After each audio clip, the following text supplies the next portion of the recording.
point that was made earlier by Josh, you know, the levees in New Orleans worked real well until they had a Category 5 hurricane hit. In other words, they had lots of hurricanes before that, and the levees seemed to work. My point about forest thinning is it's like a Category 5 hurricane. When they have the right conditions, it's like a Category 5 hurricane coming through. It's not going to stop the fires over the landscape. And the only thing that we can do is, for one thing, don't build in the fire plain or like the floodplain of the river. That's the best thing. Don't build out into that sprawl. And if you are, then do what the precautions that were talked about being fire wise. Concentrate your thinning immediately right around the house or homes, not 20 miles from the home. That isn't going to work.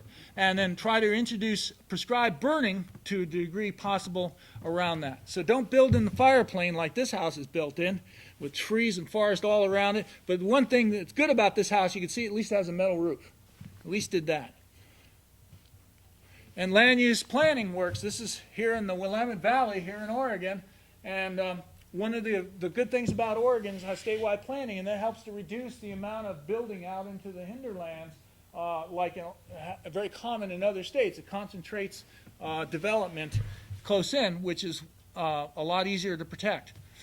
So here's where I say strategic thinning, immediate around communities, thinning around homes. And you have to keep it up. That's the other important thing. That's why you can't just do it across 160 million acres of the whole West, because before you even get done with the first thing, you got to come back and redo the one you started 10 years before. And then you get 20 years out, and you got to come back and do the two other ones again. And pretty soon, you're just never caught up. And so be strategic about it. Do it right around. The other thing is most of the thinning that needs to be done is on private land. It's not on public lands, and 85% of the land in community protection zone is private lands across the United States. And counties and local communities actually have more responsibility for reducing the fire hazard than the federal government does. So put a defensible space around your house. This is the extreme case, but it worked.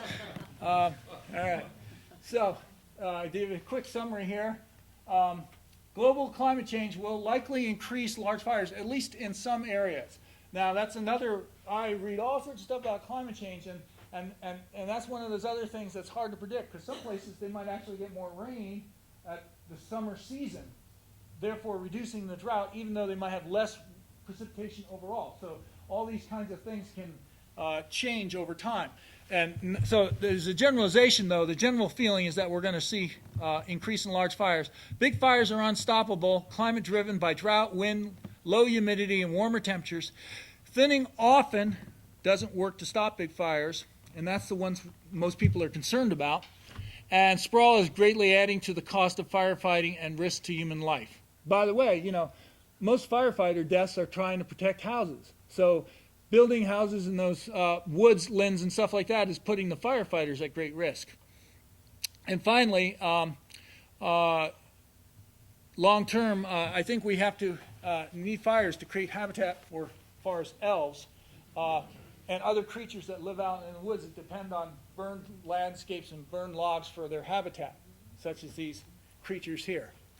So that's the end of my talk, and I'll answer any questions. Thank you.